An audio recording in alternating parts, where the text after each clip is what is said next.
Well, this was a program that was really organized by Ana Garcia to bring all the Dominican leadership that's in the world of government, and the focus was how to develop private and public partnerships.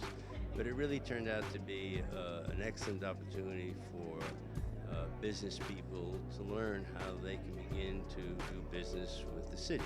I am here today celebrating, and I invited members of the community, especially those that are in the business sector, to come and to have this dialogue, which is so important, to energize and to bring the kind of information and resources that are needed for our community. We had were very useful for the community, and different organizations could appreciate the information they have for us to use the resource. It's a very exciting morning because we're going to be speaking about a topic that's near and dear to any immigrant community, to any community that's striving and struggling to progress in New York City and in the United States. And that's business startups, that's entrepreneurship, that's economic development. And I was mesmerized by the activity, the economic activity of New York City, that activity that some people don't see, the activity that is fostered by minority business owners, Dominicanos, Puertorriqueños, Haitianos, Jamaicanos. All of those business owners makes this city tick. And don't let anybody tell you otherwise. My title is not just Secretary of Labor. Say that I'm the first Latina to actually ever in the history of our state hold the title of Deputy Secretary, and I'm Dominican. So it's something we should be proud of. I wanted to say not only am I excited to meet all of you and have a chance to participate in this really wonderful event, I like it because it's the mixing of two worlds for me. It's the personal and the professional. Soy dominicana, aquí hay mucho bodeguero, pero soy hija de taxista. Number of opportunities there are for students to start developing their expertise, to start developing their skill sets, and obtain governments with a contract that can be as small as $20,000 or less, and those do not go to a competitive process, a bidding process. It's a great opportunity to get your feet wet and start doing business with the city. Show me the money.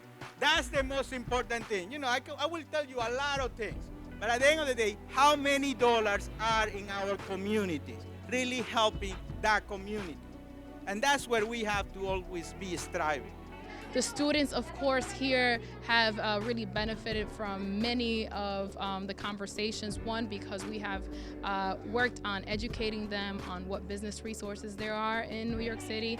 Two, we also hope that this was an inspiration to them in seeing that there are Dominican appointed officials and elected officials who exist at the government sector who are willing and able to not only be mentors to them, but to really give them a guide on how to succeed in the business sector. The focus was on small business, and the reason that's important for students and for those that are not students is because it's important to understand the role that the small business community plays in a city such as New York. Put it to you this way: if one Monday, just half of the small business owners in Brooklyn, Queens, Manhattan, the Bronx, and Staten Island, just half of them, if they say, I'm not opening my shop today, I'm not opening my consulting firm today, I'm not opening my office, this city would freeze. It would be a catastrophe. You wouldn't be able to travel, all these independent taxi drivers. Some neighborhoods would look like ghost towns. That's the importance that the small business community represents to the city. Not only that, creates jobs, right? They support families and send their kids to college from that. That's honorable.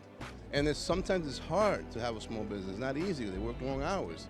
And some of them that excel on another level, some of them create wealth for their families. That's a beautiful thing.